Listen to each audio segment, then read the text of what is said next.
I think the way we start is probably better that we're doing an introduction as well. So what's actually working, how high-performance PMCs are preparing for 2026 is our topic that we're going to discuss today. Thank you very much for joining as well. I really appreciate it. I have actually, because I don't know much about your businesses, maybe you ask yourself, why did I pick you to come here? Well, there's a thing called artificial intelligence, and that helped me. So what I actually did, funny enough, now this is interesting though, because you might have asked yourself, why am I coming to this live stream with Simon, right? And so I basically copy-pasted the entire attendance list of the entire conference into ChatGPT, and it gave me 6 recommendations of the panels I should moderate, and you came up on top. Wow. Look at us. Okay. And I was like, I'm always interviewing the same people and, all the top wigs and everything that were exposed at all the conferences, and people are tired of that. And when I put these 3 firesides together, it's like, I have to do something. I want to talk about PMCs. I want to talk about the sweat, blood, and tear of this industry. Yeah. And the research that I did on the companies suggested that you guys coming. So now we're going to find out if AI was right. Or if we don't know. We'll be all right. We'll make you proud, Simon. Because we'll make you proud. Then I have this conversation with my 14-year-old daughter and says, I don't have to go to school anymore because the teachers just tell crap. And, she comes back with a French test, puts that into ChatGPT, and she goes back to the teachers, have you changed my score because I didn't make that many mistakes. Wow. Fascinating. Yeah, that's pretty scary. Anyway, Melissa, Yes. The floor is yours. Tell us about you, about your business. I'm Melissa Kirby, and I'm the Director of Revenue at Harris Vacations, which is a smaller kind of boutique luxury vacation rental company on the Alabama Gulf Coast. So Gulf Shores, Orange Beach. How long have you been in the industry? I have been in the industry for almost 7 years with Harris Vacations. Okay, and before? No, not hospitality. Not hospitality, but other kind of marketing, sales, for some nonprofits, but then also kind of event planning for museums, things like that. So still kind of the guest services type of And now you moved industry. into revenue management. That's an interesting shift. Yes. Are you missing your past life in terms Well, I of still sales and get to marketing? do, because as Director of Revenue, I get to work with our revenue department and our revenue manager, who does handle the rates on a daily basis, but also our marketing manager, our reservations sales manager, and business development manager. Which revenue management do you use? We use Track, PMS. Track, PMS. Okay, interesting. Yeah. So my name is Brock Buchanan. I am with Coastal Vacation Properties.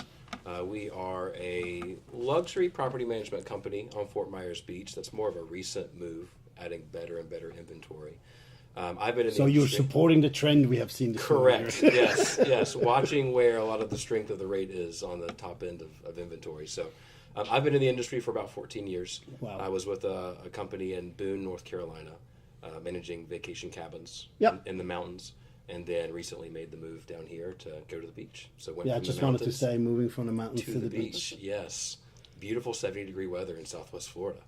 You'll like Gorgeous. that. It's gorgeous. Yeah, that's the only reason why I'm coming to DARM, because in Switzerland it's winter now. So, I got it.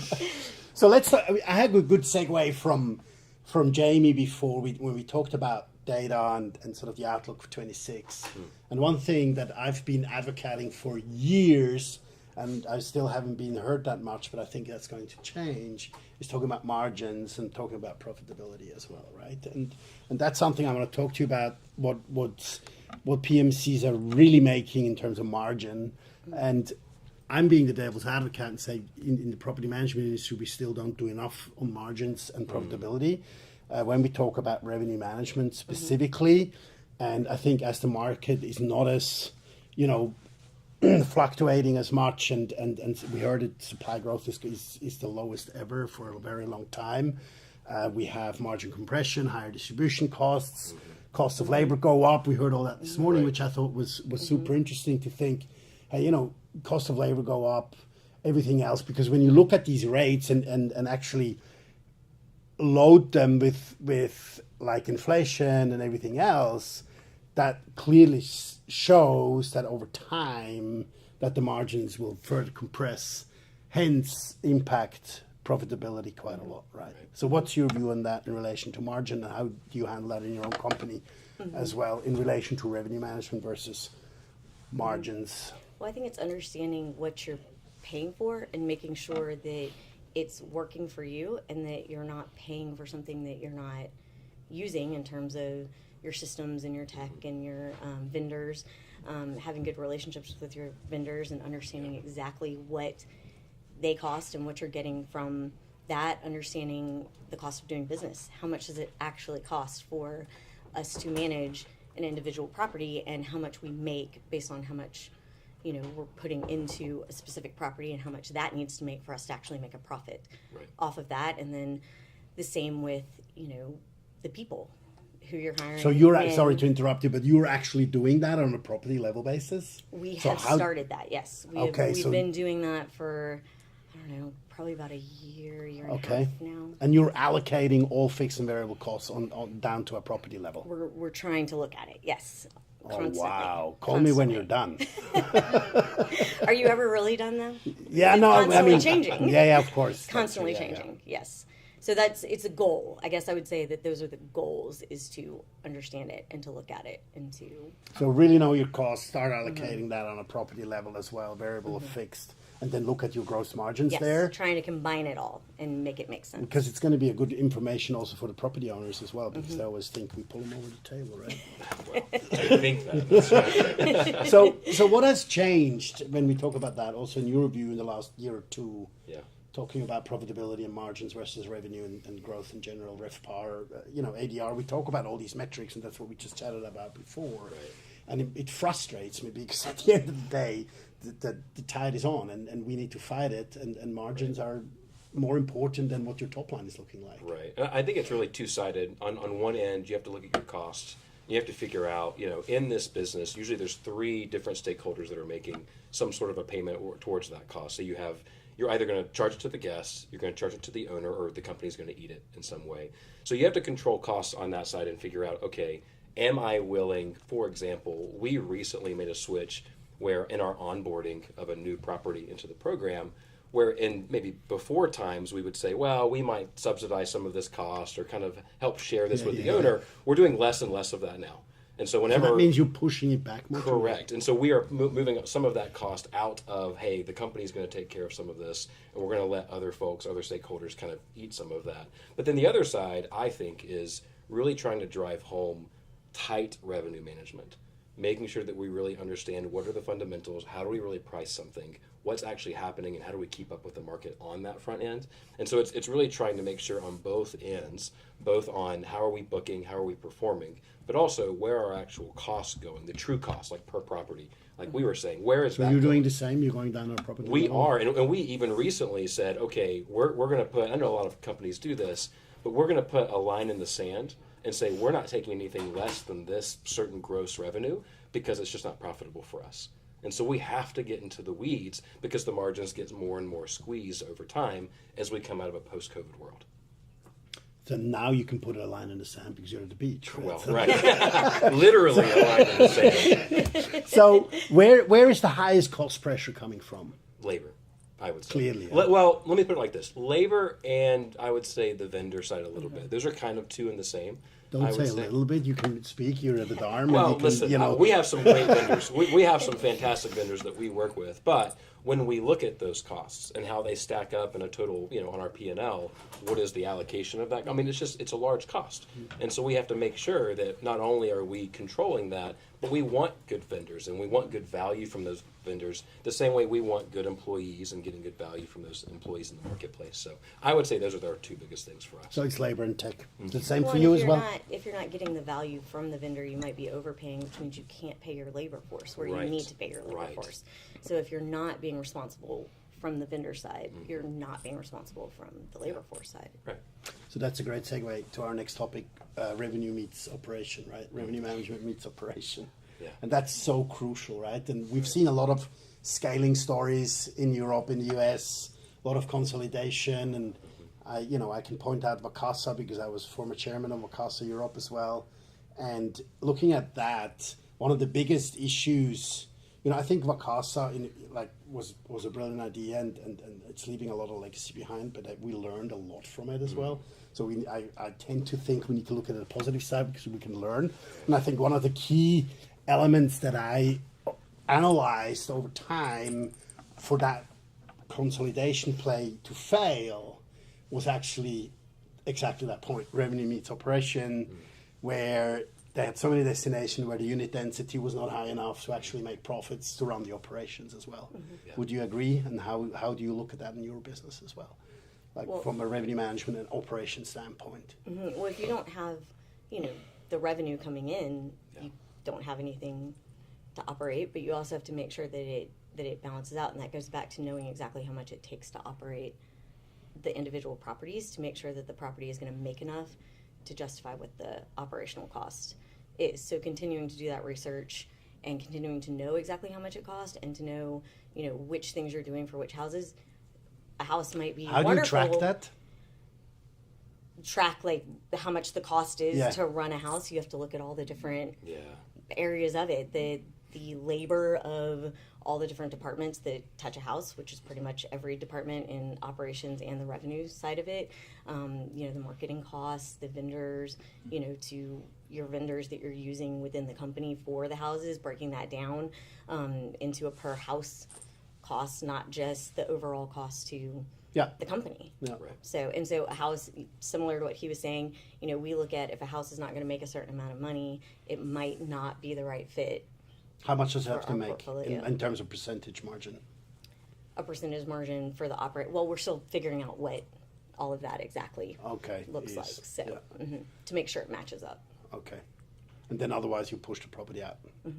Because we also have to learn. Or we maybe don't go after it. Yeah. We might just only be going after a certain type of property, making a certain amount to make sense for our smaller business. Of course. Do you use an operation software as well? For our revenue management? No, like a Breezeway or. Oh, yes, we use Breezeway. Okay, and you're using that data as well to help you analyze that? Our operations team is, yes. Yeah, but that feeds that into your revenue assumptions as well? We talk to each other. Operations and revenue talk. They talk. To each other. The two Okay. different departments talk a lot. Yeah. We were talking about they that. should. We were just talking yes. about that. That's right. When a company operates with silos of everybody in their own little Yes. silo, and you don't know what the other departments are doing, you cannot be as effective or as efficient or as cost effective as when all of the departments are working together. And if revenue understands what operations is doing and operations understands the goals of revenue, you can be cost effective as a company. And they What have you got, inform- how transparent are you in your company about some of these findings and like costs and rates? Like, I think that's also an important piece to run revenue versus operation as well, so people are actually aware. Right. How do you? It takes training, right? You've got to bring your team along to say, hey, guys, we're going to educate kind of together around the real costs of managing a vacation home, right? You've got labor costs, you've got a truck roll, if you're rolling a truck to a property, you've got product that's actually inside of the property that you're going to be able to put, right? You have regular ongoing costs, and helping your team understand we should think about these things almost gets us all on a budget, if you will, right? And we start thinking about the actual, like, when I do this or I buy this thing at triggers that Amazon, cost. there's an actual cost associated with that actually goes to the profitability of the business as a whole, right? And so being able to get everybody on board, I think, is really helpful because then they feel like they have a part in it ultimately, right? So you talked about silos, and where does tech help versus it's counterproductive? Oh, what a great question. I think that tech is an augment for what we are already very good at, right? So my opinion is I look at just the landscape of technology, and I'm not necessarily talking about the PMS. Like, obviously, you need a PMS. Yeah, of course. You need those. But when it comes to anything on top of that, it really should be looked at as a tool as opposed to a substitute for what the blocking and tackling of the business might be, or critical thinking, or whatever it might be. You don't want to over rely on something to spit out an answer and trust it. You want to be able to really know what are my fundamentals, and then what's the software that lays on top of that so that I can execute at a more efficient rate or pace. That's the way that I kind of look. Overall, even AI, right? Even AI, it's like, okay, this is a buzzword and it's exciting and fun, but it has to be an augment. It can't really be a replacement, I don't think. Yeah. Like, what's your tech stack that you use? So we use Streamline, and that's really like our kind of primary bread and butter. Yeah. Ring Central, obviously, for like phones and things of that nature. We don't have a breezeway at this point in time. We're looking at and kind of developing where do those costs need to flow. But as we kind of started the conversation with, margins are thin, right? And those are getting squeezed. And so we've got to be really selective about what we deploy in the company to be able to help. Because again, the real concept has to be, this needs to really make us better. It doesn't need to be something that we just saw that looks flashy, that's nice, and shiny object syndrome. It actually has to really produce within the company for the profitability of the business. Yeah. So let's talk about the other party we love the most, which are the homeowners, right? Oh, yes. The best. I mean, without owners, we can't do anything. But I would love to hear, like, you've been in the business for 7 years. You've seen shifts as well, and how do you, like this? All the work that you're doing in terms of profitability and looking at these margins will also help potentially conversations with owners. But owners change as well. So what changes have you seen, and how does that, like, how do you address that within your business dealing with homeowners? Because one thing that is not a secret, when we do market surveys anywhere in the world, and we ask property managers, what is your biggest pain point? It's always the same answer, right? So, and it's either technology or the homeowner comes first or second. Well, the owner has to come first, because without owners, you don't have houses, which means you don't have a business. So, but also all owners are not created equal. Also, no owners have the same goals. Every owner's got 2 or 3 priorities for their investment, their property, but each owner can be different. And so I think it's understanding and getting on the same page early. The sooner you can be on the same page with your owners, the better. Have the tough conversations, even though they're tough, as they're coming on board, because then everyone's expectations are the same, Yeah, and set the you're all expectations. working towards the same goal. So if owner A has these goals, owner B has these goals, we can make sure that we are working for each owner. And so you cannot just make blanket decisions for everybody. You really need to understand your owners. Your owners are your most valuable asset. Yeah. Have the expectations changed over time? Yes. And And how so? for owners, well, I think it again depends on, for us as a company, our business model has changed and the type of portfolio we've had has changed, and for some owners it's an investment, and that's what it is, and they want to make money, and it's a business decision. Other owners, this is their second home. It's their baby. And so Their second cost. Yes, exactly. And so, their expectations are different. Also, an owner, depending on what the asset is for them, if they're using it more, it might be a home that has higher potential than another home, but it's going to make less because they're in it all the time. And so again, Yeah, well, then right? Exactly. You can't rent it out. Yeah, that's right. They're going to be there for 2 weeks every July, no matter Yeah, that what. does- yeah. So, and so again, it's understanding and having those, not being afraid. And that's one thing that I think owners have become more interested in, from our perspective. I think owners have become a lot more interested in how we make our pricing decisions, our revenue decisions, our marketing decisions. I feel like So they become more educated. yes, they have become more educated, and so it's having those proactive conversations sooner. Don't have the reactive conversations. Go ahead and don't underestimate their level of interest or their level Of knowledge. And also, if you're having that's those interesting. forthcoming conversations, they don't feel like you're hiding anything from them either.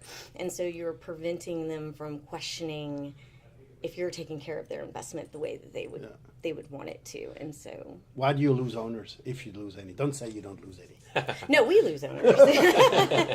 And don't say because they're selling. That is one of the big reasons. But obviously, revenue is going to always be the number one thing. It is revenue, okay? And Because you're in a leisure destination, right? So Yes, it's mostly yes. second homes. Yeah. Yes, and also we do have good owner retention, but owners that we've had since pre-COVID, or that came on with us during COVID, and living through all the changes that have come into play with that, revenue can be a big So that's factor. yeah, okay.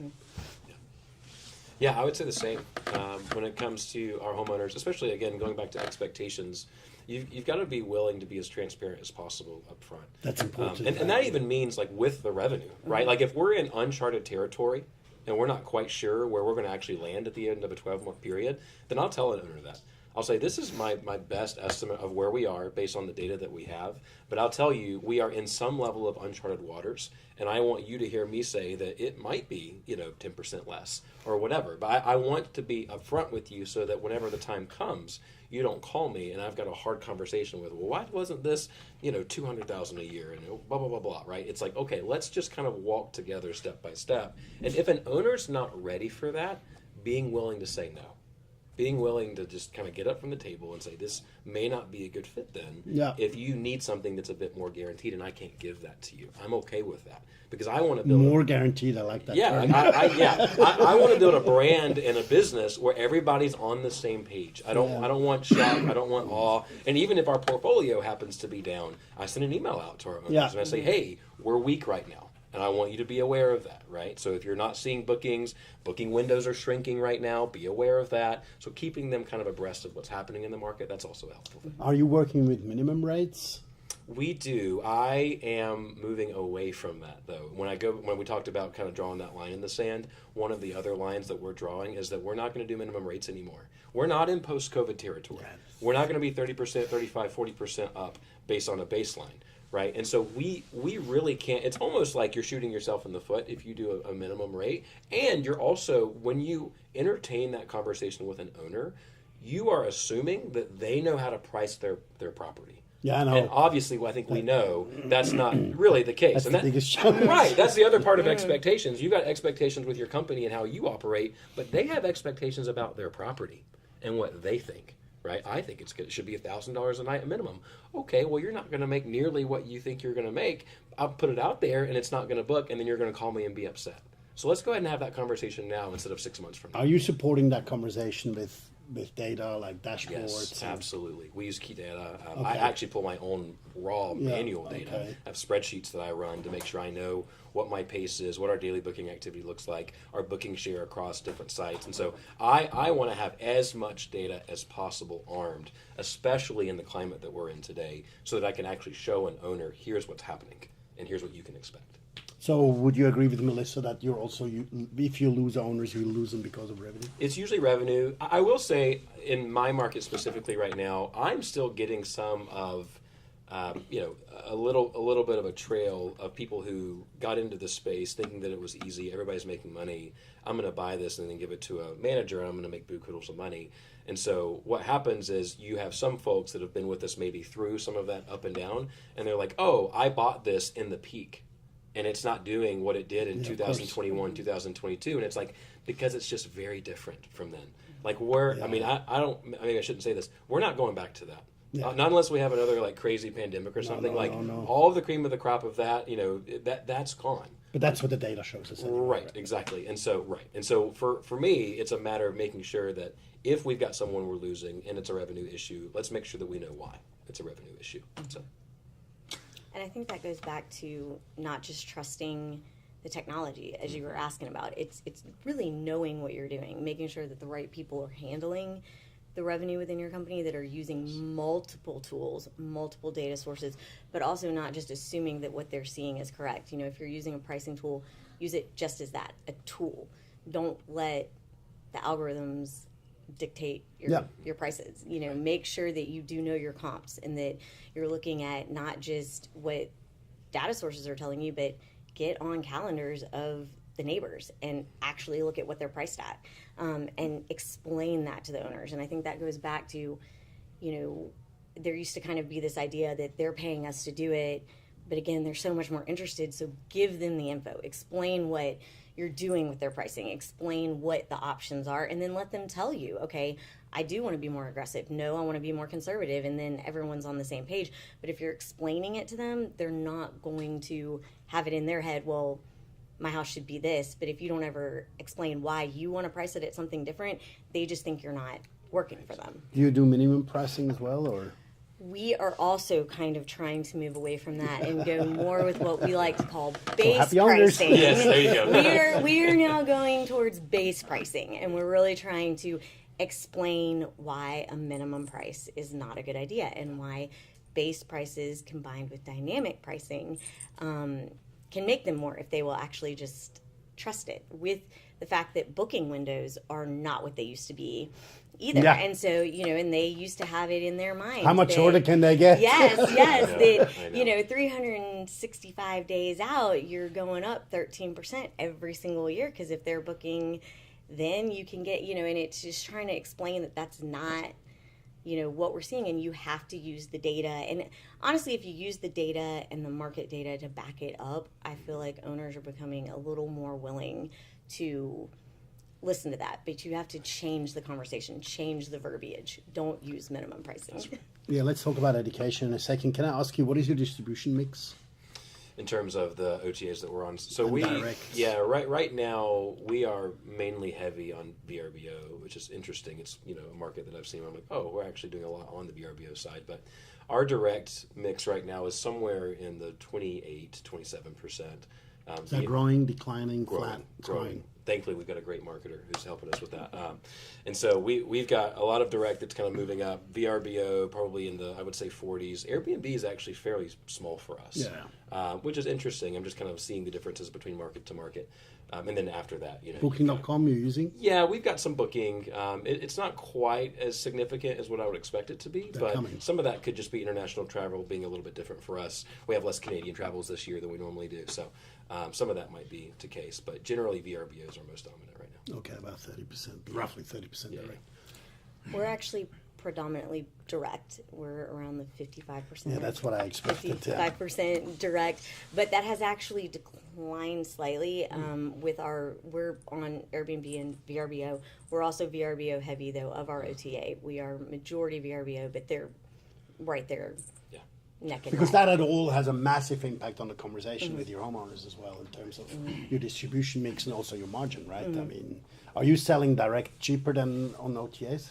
Yes, but we only mark up our OTAs just to cover The distribution markup. costs. Okay. And what do you do? Same, cost neutral as much as we can. Okay. Yeah. Okay. So we're trying not to make it that much higher, but yes, it obviously is more economical for the guests to book.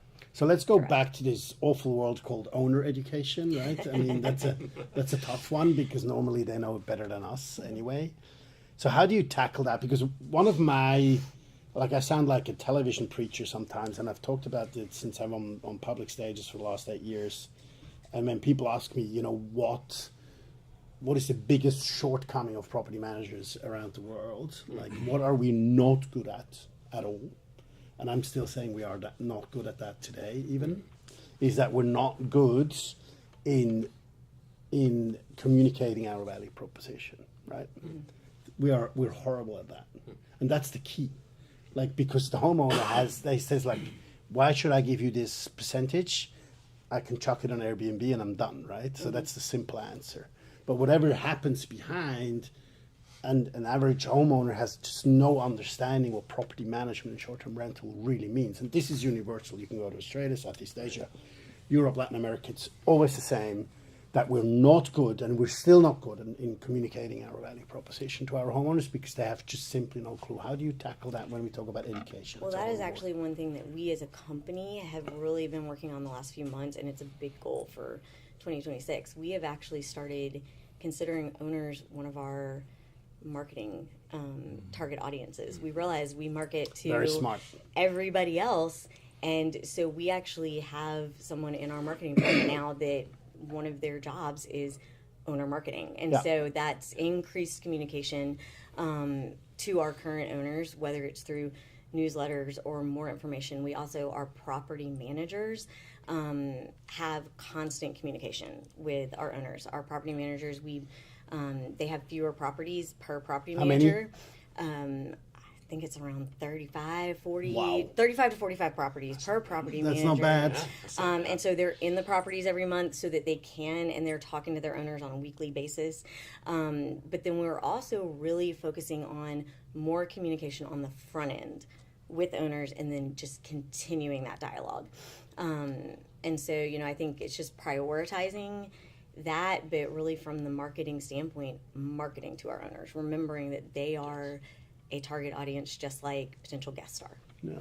If you've got anything to add? The same. No, I mean, newsletters. Newsletters is a big thing for me. And because I love rate and revenue management, I always love putting a good email together for my owners about how things are going. Right, and here's what's happening, and here's a couple of charts from key data. Smother them with data. Right. Well, but they want it. They ask Yeah, for it. I mean, every email that I send, once a quarter or so with a market update, that's probably 100 less phone calls and emails that I get.